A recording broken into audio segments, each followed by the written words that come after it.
प्रिय विद्यार्थियों, नमस्कार।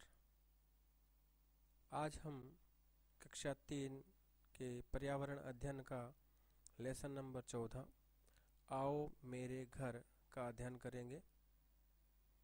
तो आइए शुरू करते हैं। आपने देखा होगा कि सभी जीव जंतु कहीं न कहीं रहते हैं, जैसे पक्षी घोंसलों में, सांप और चूहा बिल में, मकड़ी जाले में तथा मधुमक्खी छत्ते में। वैसे ही हमें भी रहने के लिए घर की आवश्यकता होती है। घर कैसा भी हो, हमें सुरक्षा प्रदान करता है। यह हमें सर्दी, गर्मी और बरसात से बचाता है। घर का मतलब सिर्फ भवन नहीं होता, जैसे विद्यालय का भवन, पंचायत भवन इत्यादि घर नहीं है। घर का मतलब रहने की वह जगह है जहां हम परिवार के साथ रहते हैं। राकेश का परिवार अजमेर में रहता है। आपके घर की तरह उसका भी घर है। राकेश अपने घर के बारे में हमें बता रहा है। यह मेरे घर का प्रवेश द्वार है। यहीं से हम घर में प्रवेश करते हैं। दादी जी दरवाजे के चौखट पर बंधनवार माला बांधती है।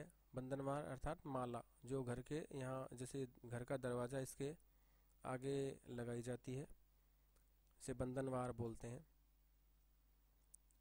यह हमारे घर का आंगन है।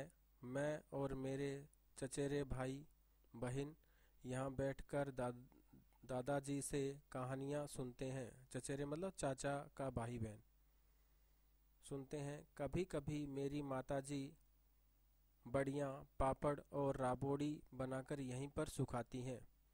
तो बड़ियाँ पापड़ तो आपने सुना होगा, राबोड़ी यहाँ हनुमानगढ़ में नहीं सुना होगा। तो राबोड़ी दरअसल मक्के के आटे से को छाछ में तैयार कर उबाल कर उसको बनाया जाता है और फिर उसको सुखाकर उसकी सब्जी तैयार की जाती है।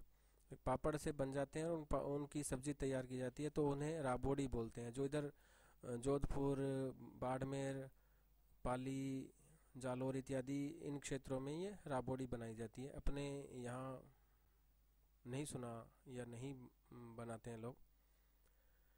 यह मेरे घर का बैठक कक्ष है। हम मेहमानों का स्वागत यहीं करते हैं। मेहमान आने पर हमें अच्छा लगता है। मैं उन्हें पानी पिलाता हूँ। मेरी माँ चाय बनाकर लाती है। हमारे घर में 4 शयन कक्ष हैं। शयन कक्ष का अर्थ है सोने के कमरे, जहाँ सोया जाता हो। यह हमारा शयन कक्ष है। इसमें हम सोते हैं। मैं अपने दादाजी के साथ सोता हूँ।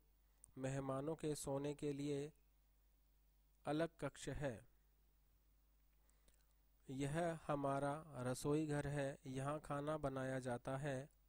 हम सभी यहीं बैठकर एक साथ खाना खाते हैं और घर की बातें करते हैं। यह हमारी गौशाला है। हमारी गायें यहीं रहती हैं। प्रतिदिन मेरी माँ गायों का दूध निकालती है। मेरे पिताजी उन्हें चारा देते हैं। मैं बछड़ों के साथ खेलता हूँ।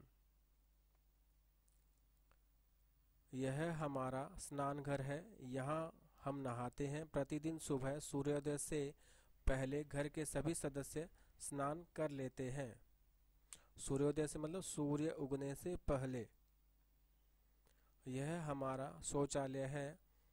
मेरे दादाजी कहते हैं बाहर शौच करने नहीं जाना चाहिए, इससे बीमारियां फैलती हैं। हम स्वयं शौचालय साफ करते हैं। सोचिए और लिखिए। यह हम क्वेश्चन आंसर के साथ करेंगे अगले वीडियो में।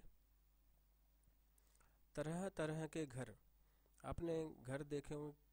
तरह तरह के घर होते हैं। जो यहाँ दिखाया गया है ये गाड़ी में घर, तो गाड़ी या लुहार आपने सुने होंगे, तो ये उन्हीं के लिए है। उनके बारे में बताया है। इस चित्र को देखिए, आपने गांव या शहर में कभी इस तरह के लोगों को देखा होगा। ये लोग एक स्थान पर घर बनाकर नहीं रहते, इनका पूरा घर गाड़ी में रहता है। आपको पता है कि ये ऐसे क्यों रहते हैं? इसके पीछे एक कहानी है। चित्तौड़ पर जब मुगलों का आक्रमण हुआ तो कई जातियां वहां से विस्थापित हो गई। विस्थापित मतलब चली गई थी। उनमें से एक गाडोलिया लुहार भी थे। गाडोलिया लुहार सही है। हम यहाँ जब बोलते हैं इसको गाडिया लुहार बोल देते हैं, तो सही गाडोलिया लुहार बोला जाना चाहिए। इनके पूर्वजों ने प्रण लिया था कि हम जब तक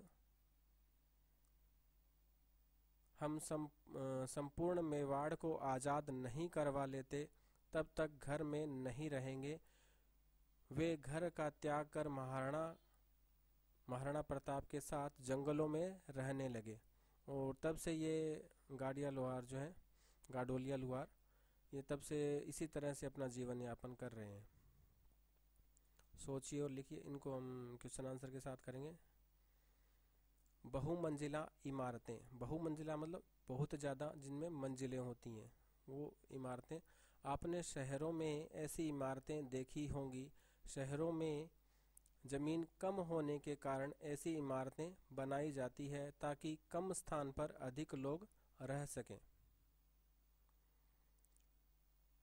ढालू छतों के घर। ढालू मतलब जिसमें ढाल होती है, मतलब ऊपर से नीचे की तरफ झुके हुए रहते हैं, बीच में से ऊपर और किनारों से नीचे।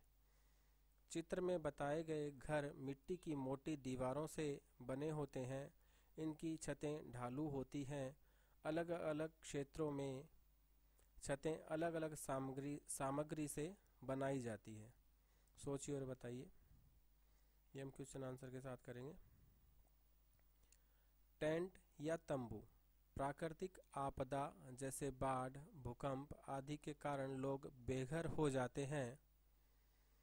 उस समय उनके लिए तंबू लगाकर अस्थाई मतलब जो हमेशा के लिए नहीं हो, कुछ समय के लिए अस्थाई आवास की व्यवस्था की जाती है। हमारे देश के सैनिक जो देश की रक्षा के लिए दिन रात सीमा पर तैनात रहते हैं, वे सभी दुर्गम स्थानों पर कई दिनों तक तंबुओं में रहते हैं। यह भी कीजिए। ये हम क्वेश्चन आंसर के साथ करेंगे। तो हमने क्या क्या सीखा इसके बारे में जान लेते हैं। वह स्थान जहां हम परिवार के साथ रहते हैं घर कहलाता है। घर में बैठक कक्ष, शयन कक्ष, रसोई, खुला आंगन, स्नानघर व शौचालय आदि होता है। घर भी अलग अलग तरह के होते हैं, जैसे गाड़ी में घर, ढालू छतों के घर, बहुमंजिला इमारतें आदि। सबसे अच्छा, सबसे न्यारा अपना घर है सबसे प्यारा। ये लेसन हमारा यहीं कंप्लीट होता है, और इसके क्वेश्चन आंसर हम नेक्स्ट वीडियो में करेंगे। तो आप लेसन को अच्छी तरह से पढ़िए, ध्यान से समझिए और याद भी कीजिए। तो